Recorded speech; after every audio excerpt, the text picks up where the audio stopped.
Alors Françoise, bonjour. Vous êtes donc la conservatrice du musée de Nogent.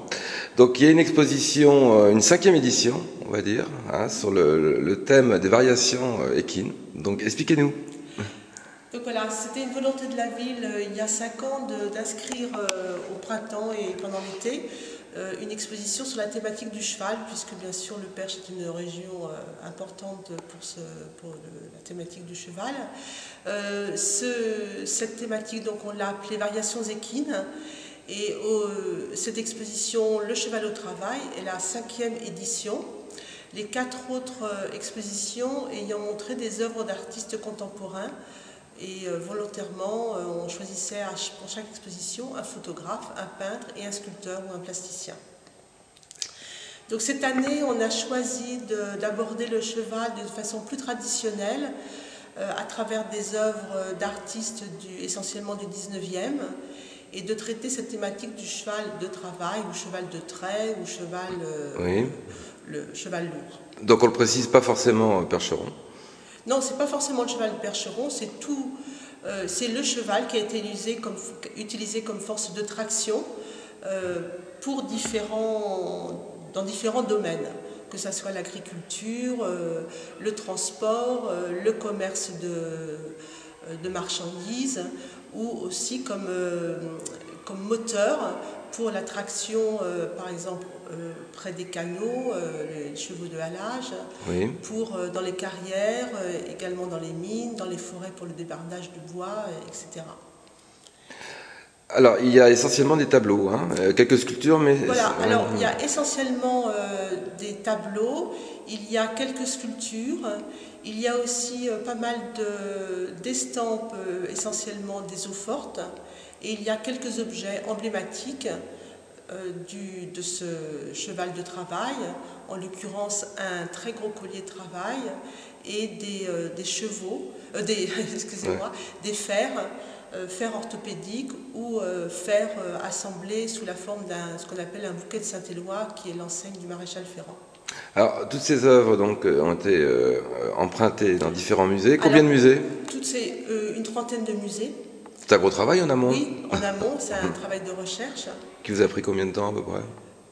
Ça a été un peu trop vite, à peine 6 mois, 5 mois, donc voilà, un petit peu vite, comme quoi bon, ça a été un peu la course. Donc tous les musées de tout le musée de France. Disons que ça va de Pau, en passant par Toulouse, à Péronne, Douai, Lyon, Paris bien sûr, Cherbourg, Avranches, Granville, etc. Et alors comment faites-vous pour avoir accès justement à toutes ces archives et savoir où les tableaux qui peuvent vous intéresser se situent? Écoutez, il y a déjà des publications. Cette thématique a quand même été abordée par de nombreux auteurs qui travaillaient sur le sujet. En l'occurrence, quelqu'un d'important, Bernadette Lisek, a consacré toutes ses recherches au cheval dans la vie quotidienne, au cheval au travail. Il y a aussi des catalogues d'exposition sur cette période d'industrialisation, où ce milieu du 19e jusqu'au milieu du 20e, où la force du cheval a été beaucoup pris en compte. Et puis il y a aussi des catalogues d'artistes, bien sûr, sur la période réaliste. Il y a tout l'art animalier qui apparaît aussi dans cette période, l'école de Barbizon. À partir de ces différents outils imprimés, on peut retrouver des œuvres. Et puis actuellement, depuis quelques années, il y a aussi la recherche par Internet sur des bases de données, puisque la majorité des musées auxquels on a emprunté ont mis leur collection en ligne, et à partir de là, on peut retrouver des œuvres qui pouvaient nous intéresser. Donc l'exposition, elle est partagée en 4 grandes parties. Vous pouvez nous parler de la toile qui est derrière vous peut-être? Alors qui est un exemple...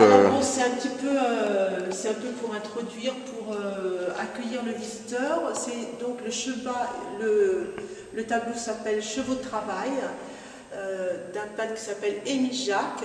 C'est une famille d'artistes. Émile Jacques est le père d'un autre artiste qui a été aussi important, qui a vécu à Barbizon. Oui. Et donc ce tableau, chevaux de travail, montre deux chevaux et un palefrenier qui est en train de donner à voir à l'un des deux. Donc c'est un peu dans la partie des soins qui sont dispensés aux chevaux. Cette œuvre vous paraissait une bonne introduction à l'expo. Oui. Oui, d'accord. Donc on rappelle qu'il y a une centaine d'œuvres, hein, à peu près. Voilà, il y a une centaine d'œuvres. Donc il y a deux autres œuvres aussi qui sont importantes, puisqu'on n'a pas voulu décliner les différentes races des chevaux de trait, qui sont au nombre de 7. On voulait plutôt montrer ce que les artistes au 19e ont pu produire comme œuvre autour de cette thématique. Donc là, il y a deux plâtres qui viennent de Paris, du musée d'Orsay, qui sont des œuvres de Rembrandt Bugatti, qui sont donc des plâtres préparatoires pour des bronzes. Et le premier, c'est un boulonnais, donc une des races de chevaux lourds, hein, qui était utilisé pour sa force, pour sa robustesse. Qui se rapproche un peu du percheron, non? Il se rapproche, oui, il était plus gros que les percherons. Il avait notamment ce qui distinguait une crinière, ce que Bugatti d'ailleurs met bien en avant, une crinière très abondante. Et derrière, il y a un petit couple, c'est une jument avec son poulain. Et donc là, c'est des percherons. Donc ce qu'on appelle la jument suitée. Oui. D'accord. Derrière vous, il y a le marché aux chevaux. Oui. On évoque aussi, on a emprunté ce tableau qui est un tableau du XXe siècle, du début du XXe siècle, d'un Raymond Lecourt, et qui montre un marché aux chevaux, une activité qui devait, surtout en Normandie et dans d'autres régions, qui animait beaucoup les bourgs de façon assez fréquente. C'est là que se faisaient les transactions, c'est là que l'agriculteur, c'est là où on choisissait le cheval en fonction de la destination qu'il allait remplir. Puisque pour revenir au Perche, le Perche a été un gros fournisseur de chevaux, beaucoup pour le transport, puisqu'au début du 19e siècle, dans les années 1820-30, c'était un cheval relativement léger, qui était vigoureux et rapide, et qui était utilisé beaucoup pour les transports par poste, les relais de poste. Et ensuite, ils ont été aussi beaucoup achetés par la compagnie des omnibus de Paris pour tirer les omnibus. Après avoir eu une période de boucherie aussi, on m'avait expliqué ça lors de Perchevalerie. Elle vient à la fin, la période de boucherie. En fait, à partir du milieu du XXe, quand le cheval n'a plus d'utilité, il y a encore énormément de produits qui existent, mais il faut bien écouler tout ce cheptel, et donc la boucherie vient justement après.